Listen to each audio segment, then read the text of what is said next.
Hi, Dee Dee. Tonight's story is Piglet Does a Very Grand Thing.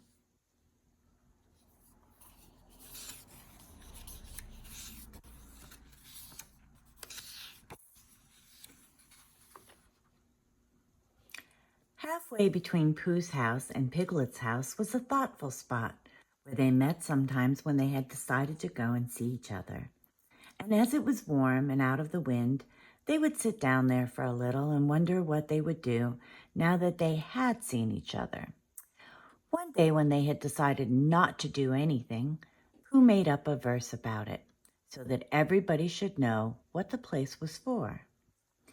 This warm and sunny spot belongs to Pooh, and here he wonders what he's going to do. Oh, bother, I forgot. It's Piglet's too. Now, one autumn morning, when the wind had blown all the leaves off the trees in the night and was trying to blow the branches off, Pooh and Piglet were sitting in the thoughtful spot and wondering. What I think, said Pooh, is I think we'll go to Pooh Corner and see Eeyore, because perhaps his house has been blown down, and perhaps he'd like us to build it again. What I think, said Piglet, is I think we'll go and see Christopher Robin, only he won't be there, so we can't. Let's go and see everybody, said Pooh, because when you've been walking in the wind for miles and you suddenly go into somebody's house and he says, "Hello, Pooh, you're just in time for a little smackerel of something," and you are, then it's what I call a friendly day. Piglet thought that they ought to have a reason for going to see everybody, like looking for small or organizing an expedition. If Pooh could think of something, Pooh could. We'll go because it's Thursday, he said, and we'll go to wish everybody a very happy Thursday. Come on, Piglet.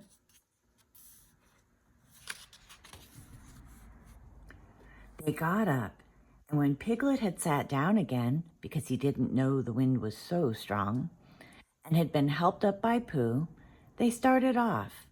They went to Pooh's house first, and luckily Pooh was at home just as they got there. So he asked them in, and they had some. And then they went on to Kanga's house, holding on to each other and shouting, "Isn't it?" and "What?" and "I can't hear." By the time they got to Kanga's house, they were so buffeted that they stayed to lunch. Just at first it seemed rather cold outside afterwards, so they pushed on to Rabbit's as quickly as they could.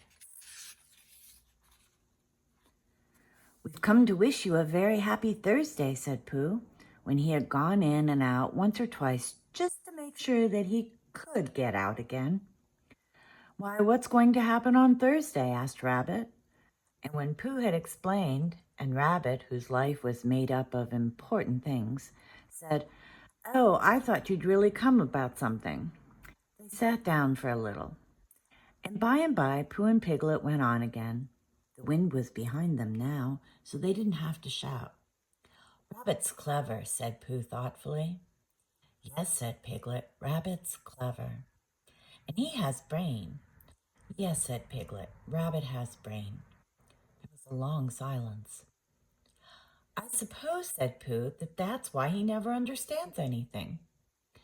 Christopher Robin was at home by this time, because it was the afternoon, and he was so glad to see them that they stayed there until nearly tea time. And then they had a very nearly tea, which is one you forget about afterwards, and hurried on to Pooh Corner so as to see Eeyore before it was too late to have a proper tea with Owl. "Hello, Eeyore," they called out cheerfully. "Ah," said Eeyore, "lost your way?" "We just came to see you," said Piglet, "and to see how your house was. Look, Pooh, it's still standing." "I know," said Eeyore. "Very odd. Somebody ought to have come down and pushed it over." "We wondered whether the wind would blow it down," said Pooh. "Ah, that's why nobody's bothered, I suppose. I thought perhaps they'd forgotten." "Well, we're very glad to see you, Eeyore, and now we're going on to see Owl. That's right. You'll like Owl. He flew past a day or two ago and noticed me. He didn't actually say anything, mind you, but he knew it was me. Very friendly of him, I thought. Encouraging. Pooh and Piglet shuffled about a little and said, "Well, goodbye, Eeyore," as lingering as they could, but they had a long way to go and wanted to be getting on. "Goodbye," said Eeyore. "Mind you don't get blown away, little Piglet. You'd be missed. People would say, 'Where's little Piglet been blown to?' Really wanting to know. Well, goodbye, and thank you for happening to pass me." "Goodbye," said Pooh and Piglet for the last time, and they pushed on to Owl's house.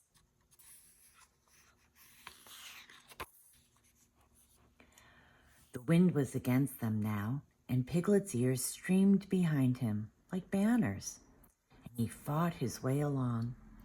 And it seemed hours before he got them into the shelter of the 100-acre wood, and they stood up straight again to listen, a little nervously, to the roaring of the gale among the treetops. "Supposing a tree fell down, Pooh, when we were underneath it?" "Supposing it didn't," said Pooh, after careful thought.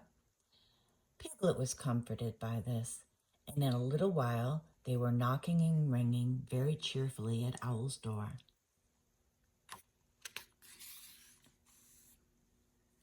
"Hello, Owl," said Pooh. "I hope we're not too late for, how are you, Owl? Piglet and I just came to see how you were because it's Thursday." "Sit down, Pooh. Sit down, Piglet," said Owl kindly. "Make yourselves comfortable." They thanked him and made themselves as comfortable as they could. "Because you see, Owl," said Pooh, "we've been hurrying so as to be in time so as to see you before we went away again." Owl nodded solemnly. "Correct me if I am wrong," he said, "but am I right in supposing that it is a very blusterous day outside?" "Very," said Piglet, who was quietly thawing his ears and wishing that he was safely back in his own house. "I thought so," said Owl. "It was on just such a blusterous day as this that my Uncle Robert, a portrait of whom you see upon the wall on your right, Piglet, while returning in the late afternoon from a—" "What's that?" There was a loud cracking noise. "Look out!" cried Pooh. "Mind the clock! Out of the way, Piglet! Piglet, I'm falling on you!" "Help!" cried Piglet. Pooh's side of the room was slowly tilting upwards, and his chair began sliding down on Piglet's. The clock slithered gently along the mantelpiece, collecting vases on the way, until they all crashed together onto what had once been the floor, but was now trying to see what it looked like as a wall. Uncle Robert, who was going to be the new hearthrug, and was bringing the rest of his wall with him as carpet, met Piglet's chair just as Piglet was expecting to leave it. And for a little while, it became very difficult to remember which was really the north.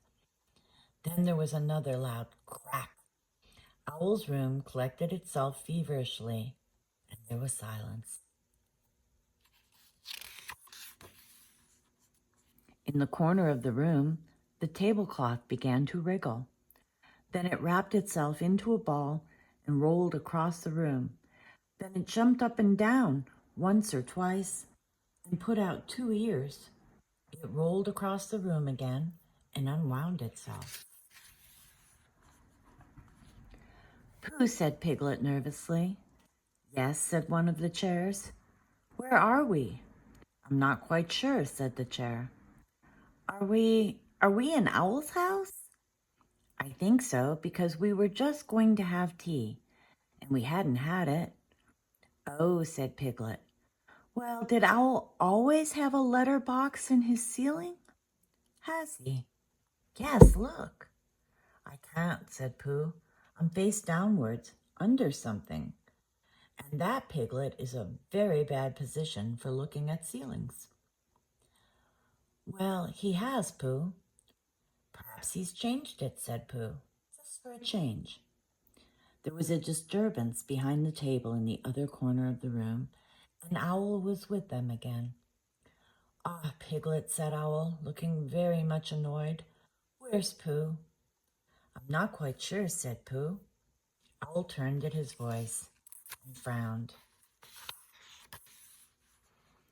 at as much of Pooh as he could see. Pooh, said Owl severely, did you do that? No, said Pooh humbly. I don't think so. Then who did? I think it was the wind, said Piglet. I think your house has blown down. Oh, is that it? I thought it was Pooh. No, said Pooh. If it was the wind, said Owl, considering the matter, then it wasn't Pooh's fault. No blame can be attached to him. With these kind words, he flew up to look at his new ceiling. Piglet, called Pooh in a loud whisper. Piglet leant down to him. Yes, Pooh? What did he say was attached to me? He said he didn't blame you. Oh, I thought he meant, oh, I see. Owl, said Piglet, come down and help Pooh. Owl, who was admiring his letterbox, flew down again. Together they pushed and pulled at the armchair, and in a little while Pooh came out from underneath and was able to look around him again. Well, said Owl, this is a nice state of things. What are we going to do, Pooh? Can you think of anything? Asked Piglet. Well, I had just thought of something, said Pooh. It was just a little thing I thought of. And he began to sing. I lay on my chest and I thought it best to pretend I was having an evening rest. I lay on my tum and I tried to hum, but nothing particular seemed to come. My face was flat on the floor, and that is all very well for an acrobat, but it doesn't seem fair to a friendly bear. To stiffen him out with a basket chair, and a sort of squoze which grows and grows is not too nice for his poor old nose, and a sort of squutch is much too much for his neck and his mouth and his ears and such. That was all, said Pooh. Owl coughed in an unadmiring sort of way and said that if Pooh was sure that was all, they could now give their minds to the problem of escape. Because, said Owl, we can't go out by what used to be the front door. Something's fallen on it. But how else can you go out? Asked Piglet anxiously. That is the problem, Piglet, to which I am asking Pooh to give his mind. Pooh sat on the floor, which had once been a wall, and gazed up at the ceiling, which had once been another wall, with a front door in it, which had once been a front door, and tried to give his mind to it. Could you fly up to the letter box with Piglet on your back? He asked. No, said Piglet quickly, he couldn't. Owl explained about the necessary dorsal muscles.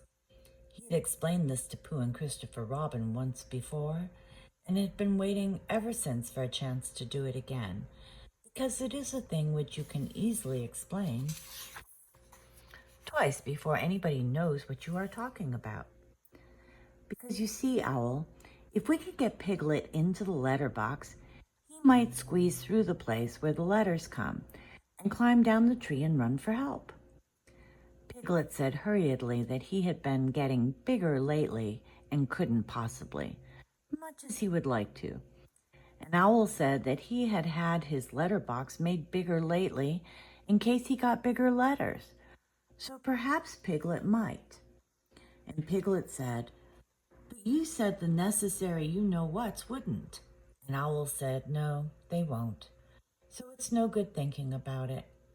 And Piglet said, then we'd better think of something else, and began to at once. But Pooh's mind had gone back to the day when he had saved Piglet from the flood, and everybody had admired him so much, and as that didn't often happen, he thought he would like it to happen again. And suddenly, just as it had come before, an idea came to him. Owl, said Pooh, I have thought of something. Astute and helpful bear, said Owl. Pooh looked proud at being called a stout and helpful bear, and said modestly that he just happened to think of it. You tied a piece of string to Piglet, and you flew up to the letter box with the other end in your beak, and you pushed it through the wire and brought it down to the floor, and you and Pooh pulled hard at this end, and Piglet went slowly up the other end, and there you were. And there Piglet is, said Owl, if the string doesn't break. Supposing it does, asked Piglet, really wanting to know. Then we try another piece of string.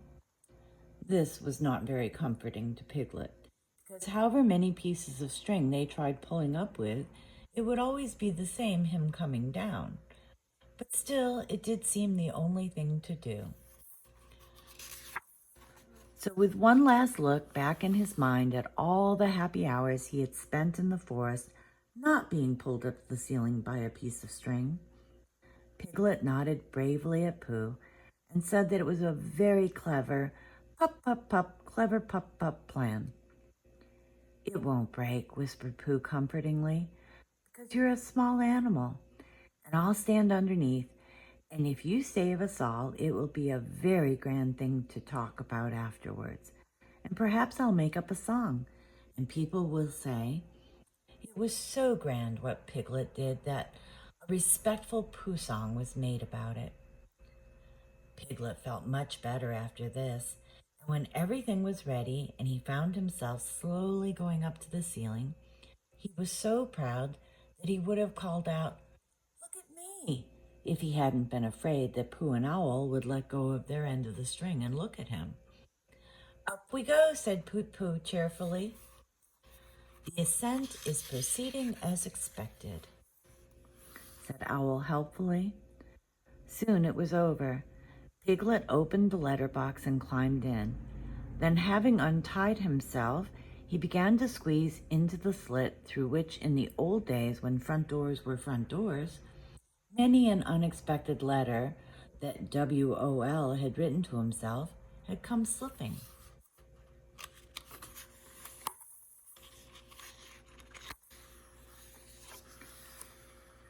He squeezed and he squoze, and then with one last screws, he was out.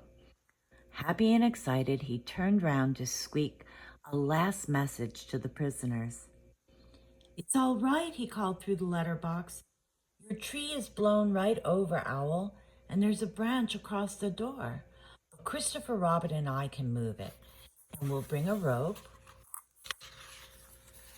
for Pooh, and I'll go and tell him now, and I can climb down quite easily. I mean, it's dangerous, but I can do it all right. And Christopher Robin and I will be back in about half an hour. Goodbye, Pooh. And without waiting to hear Pooh's answering goodbye, and thank you, Piglet, he was off. Half an hour, said Owl, settling himself comfortably.